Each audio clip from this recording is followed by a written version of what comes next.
ଯଦି ରାବଣର ଲଙ୍କା ସୁନାର ଥିଲା ତ ସେଟା ଜଲ୍ଲା କେନ୍ତି? କାଁ କରିକି ସୁନା ଖାଲି ନିଆଁନୁ ନାଇଁ ଜଲେ ଚମକିସି ବି। ସତ୍ କଥାଟା ହେଲା ଯେ ରାବଣ ଯେତେବେଲେ ହନୁମାନଙ୍କୁ ବନ୍ଦୀ କଲା ଠିକ୍ ସେତେବେଲେ ରାବଣ ଆଦେଶ ଦେଲା ଯେ ହନୁମାନର ଲାଞ୍ଜନୁ କପଡ଼ା ଘୋଡ଼ା ଯାଉ, ଘିଅ ଢଲା ହଉ ଆଉ ନିଆଁନୁ ଜଲେଇ ଦିଆଯାଉ। ଠିକ୍ ତାର ଦୂତମାନେ ହେନ୍ତା କଲେ। ହେଲେ ହନୁମାନ ତାଙ୍କର ଦିବ୍ୟ ରୂପ ଧାରଣ କରିକିରି ଲଙ୍କାର ସବୁଆଡ଼େ ନିଆଁ ଲଗେଇ ନେଲେ। ଦେଖୁ ଦେଖୁ ସବୁଆଡ଼ ଜଲିଗଲା, କିନ୍ତୁ ଲଙ୍କା ଜଲବାର ବଦଳରେ ଚମକିଲା। କାଁ କରିକି ସୁନା ଯେତେବେଲେ ଜଲସି ସେଟା ତେଜସ୍ୱୀ ହେବାର ଲାଗ୍ସି। ସେତେବେଲେ ହନୁମାନ ଯାଇକିରି ରାବଣର କାରାଗାରରେ ପହଞ୍ଚିଲେ, ଯେନୁ କି ଶନିଦେବଙ୍କୁ ରାବଣ ବନ୍ଦୀ କରିକି ରଖିଥିଲା। ହନୁମାନ ଶନିଦେବଙ୍କୁ ବନ୍ଦୀରୁ ମୁକ୍ତ କଲେ ଆଉ ରାମଙ୍କର ସନ୍ଦେଶ ଦେଲେ।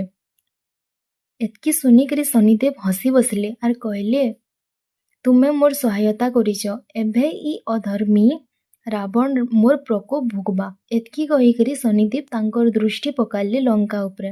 ବାସ୍ ଏତ୍କିନୁ ତାଙ୍କର ଦୃଷ୍ଟିର ପ୍ରଭାବରେ ସ୍ୱର୍ଣ୍ଣର ଲଙ୍କାଟା ପୁରା ଛାରଖାର ହେଇଗଲା। କାଣା ଏଇଟା ଆପଣ ଆଗରୁ ଜାଣିଥିଲେ? କମେଣ୍ଟ କରିକିରି ନିଶ୍ଚୟ ବତାବେ।